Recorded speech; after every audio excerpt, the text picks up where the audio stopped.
Hello adventurer, we're back on another episode of my favorite thing to do in every train station in Singapore.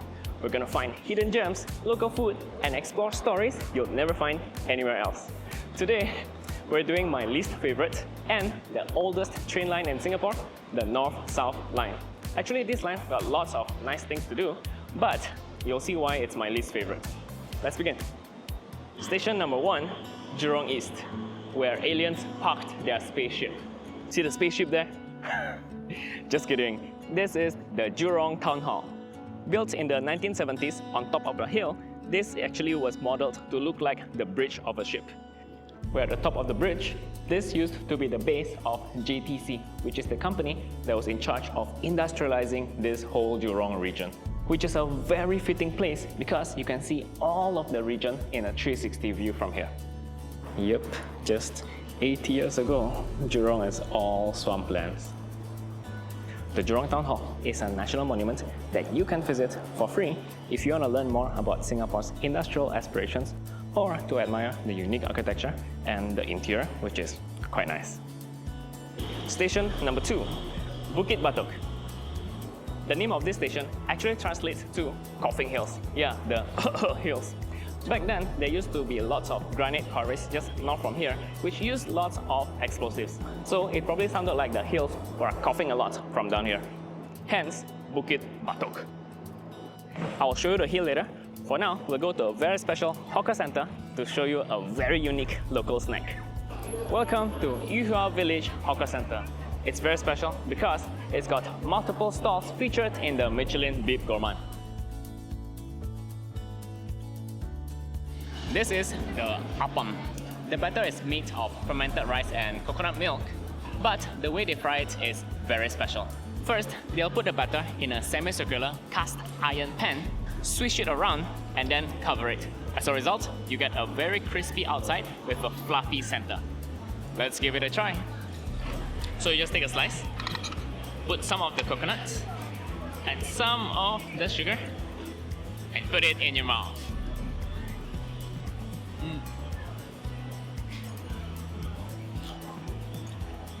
Crispy and fluffy.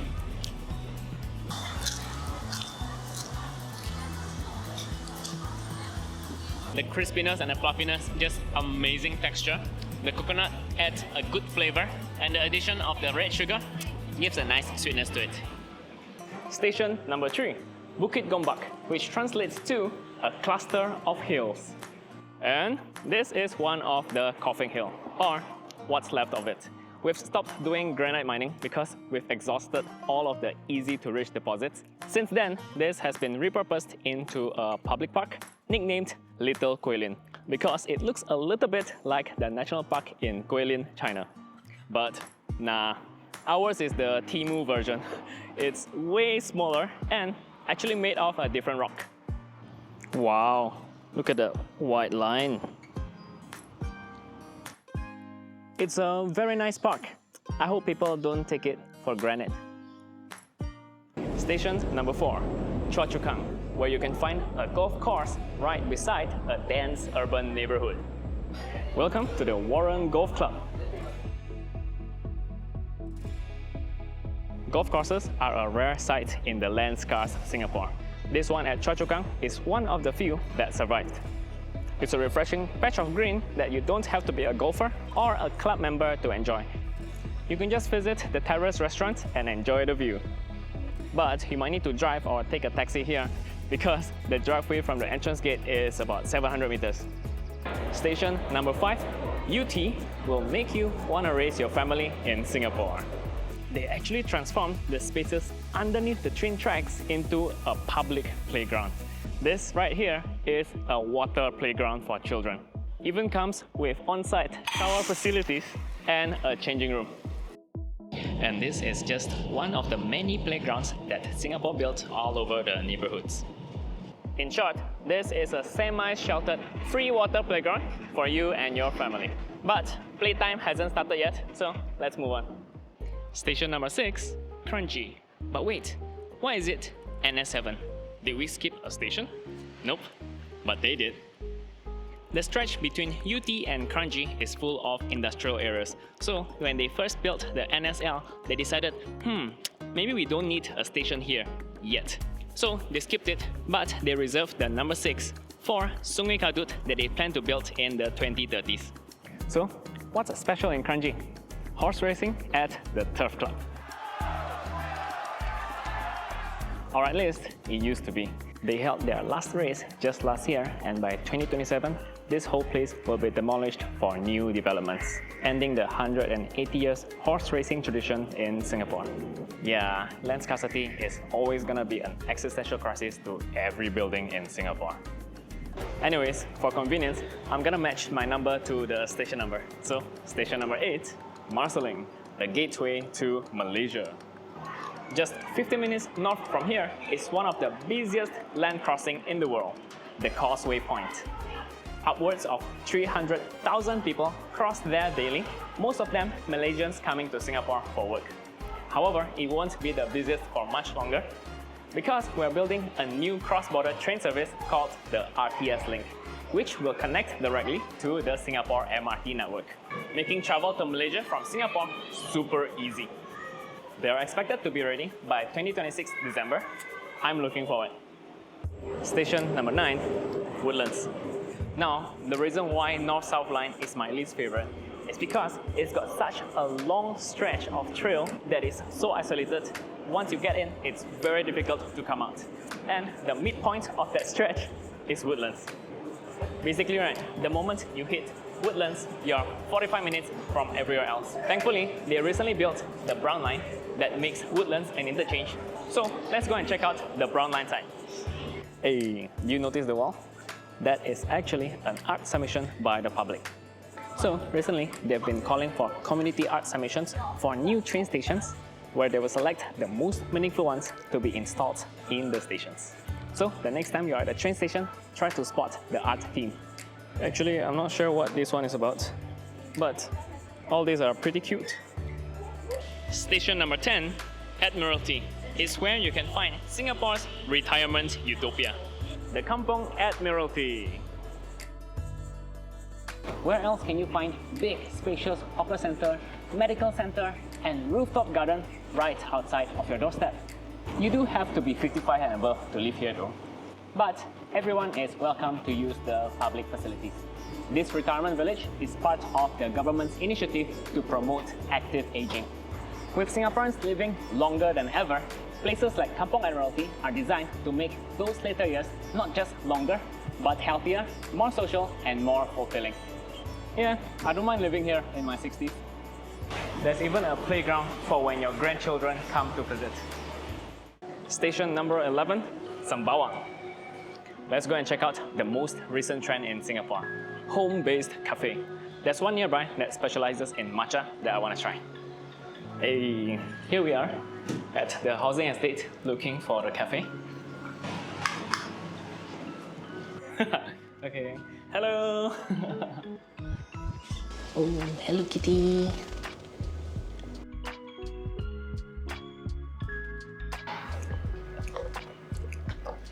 Hey, pretty good. Hey, thank you, Sarah. Bye-bye. This home cafe trend actually sparked annoyance to some restaurant operators because you see, the home cafes don't need to pay rent and they don't have to follow the same strict regulations that restaurants have to follow. But you see, they don't have any footfall and they rely solely on social media marketing. So I don't think they are competition at all. Personally, I'm just happy that people are making more things at home. But then again, I'm biased. I feel like homemade stuff are the best stuff. Station number 12, Canberra. Did you know that Singapore has a natural hot spring? Welcome to the Sembawang Hot Spring.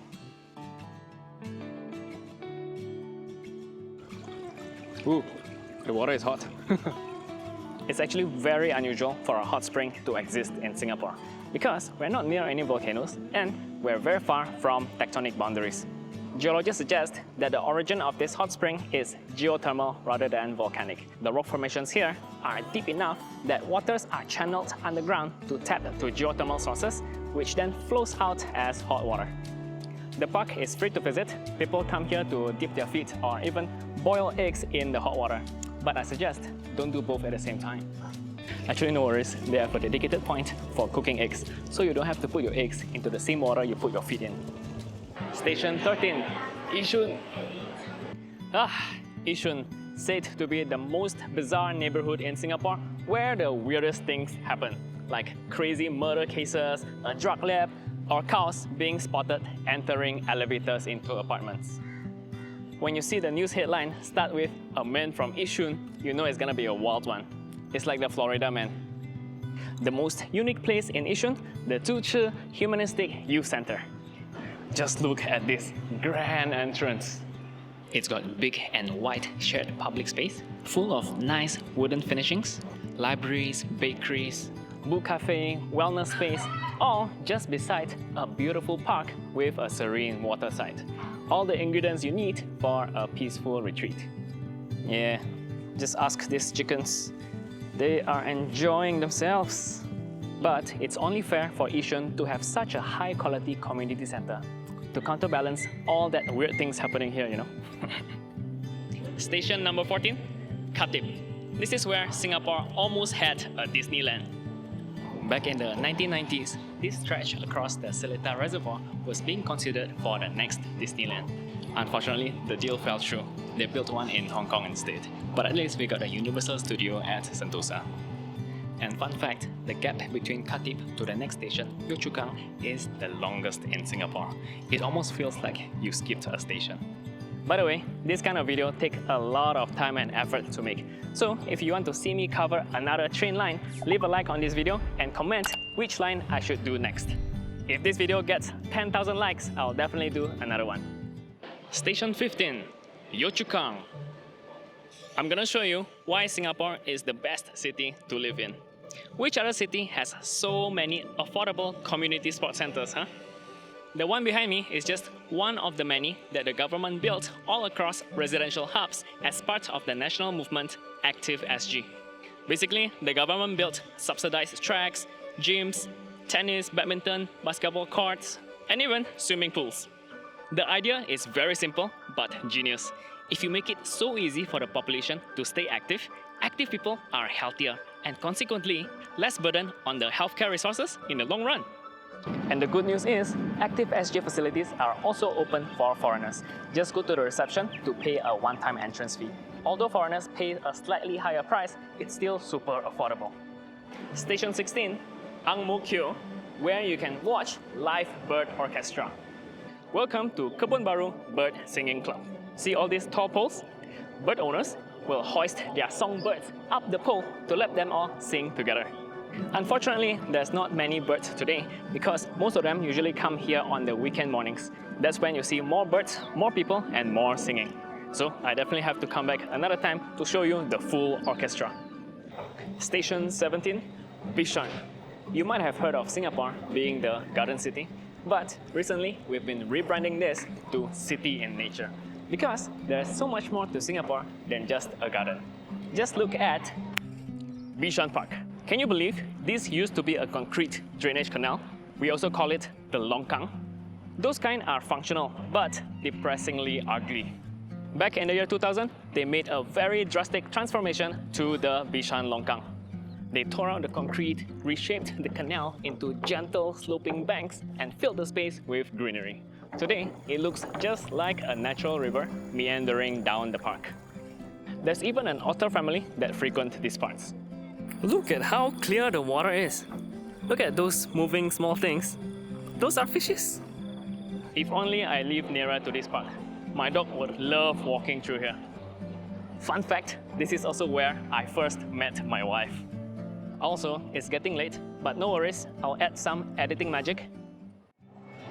Guten Morgen, Station 18, Braddell, where you can find one of the best wonton mee in Singapore.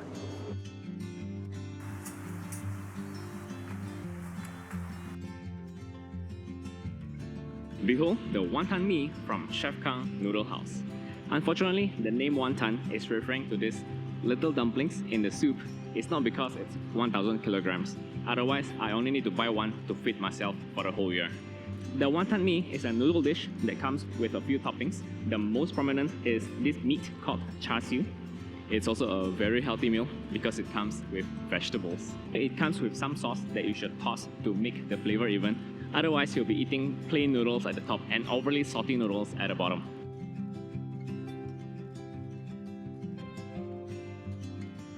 The char siu well balanced, melt in your mouth.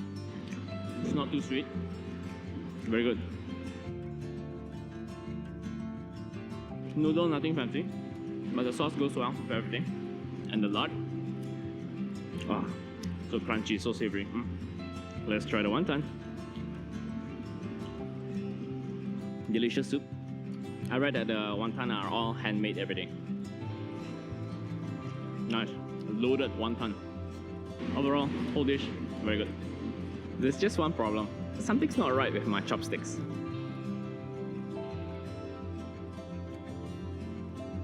Station 19, Toa Payoh, where you can find the oldest high-rise housing estates in Singapore, dating back to the 1966. But the most iconic thing in Toa Payoh is this original dragon playground. This used to be a very common sight in playgrounds across Singapore, a terrazzo dragon in a sandpit. But today, most have been replaced by those plain plastic slides. Which is why the dragon playground is so nostalgic and so precious, because many Singaporeans grew up playing in it, but there's not many of them left. They ask you how you are, you just have to say that you're fine when you're not. Station number 20, Novena. If you love outdoor and sports, you will love this one mall at Novena. The Velocity. This is a dedicated sports mall that carries a wide range of sporting goods. Be it sneakers, running shoes, or hiking gear, you'll likely find all the gear you'll need at the Velocity. They also have a rock wall. They even have a basketball court on site, so you can test out your gear right after you buy them. Station 21, Newton, where you can find the most famous hawker center in Singapore. Newton Food Center. This was already quite famous, but it exploded in popularity when it was featured in the Crazy Rich Asian movie. Unfortunately, I'm still full. But if you're looking for a place to try Singapore's delicious local food, this food center is a good pick because you have a lot of stalls selling a wide variety of local food. You can try the chili crab, barbecue stingray, oyster omelette, carrot cake, satay, or just take a look and see what whets your appetite. But you might want to come in the evening because the outdoor seats are not very well sheltered, plus some of the shops only open at night. Station 22, Orchard. Most of you already know about the Orchard Road, but do you know about its darker side? The site of this shopping mall, the Ngee Ann City, actually the whole area here used to be a cemetery. But if you look closely, it still is. Notice the concave, armchair-like facade? It looks just like a Teochew tombstone. Some sources even suggest that the 5 flagpoles just outside represent the joss sticks, and the 2 office towers represent the ancestral tablets or the red candlesticks. Coincidence or intentional? Are you spooked? Number 23, Somerset, where you can ski and snowboard in the sunny tropical Singapore. At the Trifecta. Not on real snow though, they have these huge treadmills that simulate a slope. It even comes with handlebars, so beginners can pick up this sport without breaking your bones on day one. It's a very good simulator to get a feel of the sport. I took 2 sessions of snowboarding with them before I went on a real mountain. It does help, but it's also very limited because they don't teach you how to get on and off the ski lift or move around when your gear is on. They also have a huge wave simulator here where you can try out surfing. Station 24, Dhoby Ghaut, where you can find the most important house in Singapore. The Istana. This is where our presidents live and work. It's our version of the White House. Unfortunately, I can only show you the entrance because they're only open to the public on some days like the National Day. So we'll have to come back another time. Until then, visit the Istana Park, which is just across. That's free to enter and it's an excellent place to chill and hang.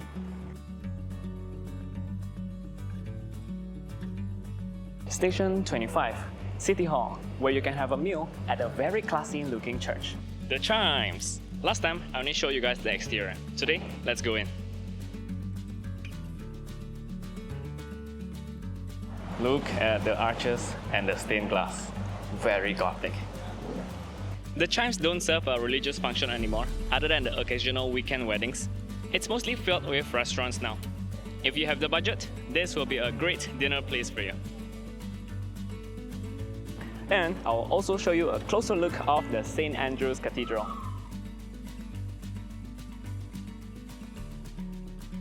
Very beautiful and a majestic place.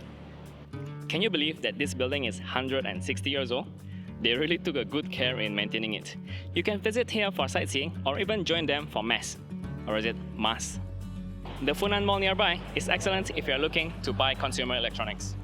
Station 26, Raffles Place, is the finance bro central and where you can find the best free rooftop garden in Singapore. The Capita Spring. Enjoy a 360-degree view of the city from the skyscraper rooftop garden. I still can't believe that this place is free to enter. But you do need to book way in advance to get a slot. If you want to know how to get here, watch my other video guide here later. Another worthwhile spot here is the arcade. This is the building with the highest concentration of money changers in Singapore, which makes it easy for you to compare rates between vendors. There's one there, there's one there, and you enter and to the left. There's almost one in every corner. For some reason, they don't allow taking photo or video of their rates, so usually I'll just walk one round and jot down the currency rate that I want to change and go for the best one. Station 27, Marina Bay. The name is actually a big lie because this station is quite far away from the Marina Bay itself. Anyway, this is where we turn an insult into our national identity. Welcome to the Red Dot Museum. You know, the term red dot was actually meant as an insult. Back in the 1990s, an Indonesian leader once dismissed Singapore as a tiny little red dot. Small, insignificant, and barely noticeable. But we Singaporeans are very annoying and very thick-skinned. We started proudly calling ourselves Little Red Dot. Because we believe that although we're small, we punch way above our weight. In the museum, you'll find award-winning ideas and products that are made in Singapore. Cool. Electric violin? Oh, genie in a bottle? This one is a lantern that is foldable into a book. Wow, so this is like a VR suit. So come and check out the Red Dot Museum to learn about the big ideas that we've produced as a small country. Oh my god, can't believe it. Station 28, Marina South Pier. This is where you can find my favorite maritime museum. Wow, look at this very cool art wall. Actually, just on top of the station is a very nice coastal area where you can watch boats, go and hike or picnic along the shore. But please don't swim here. It's quite dirty and I don't think you're allowed to. Just across that way is the Marina Bay Cruise Center where you will land or board if you're traveling here by a cruise. And finally, Singapore Maritime Gallery. They've got so many cool ship models and interactive exhibits about Singapore's rich maritime history. You can definitely geek out for a few hours here. They're also very family friendly. There's a corner just for children. And congratulations! You've seen the best corners of the North-South line. Now, if you want to see me cover another train line, give this video a like and leave a comment which line I should do next. If this video gets 10,000 likes, I will definitely do it. Meanwhile, watch the previous episode on the East-West line over here. I'll see you there.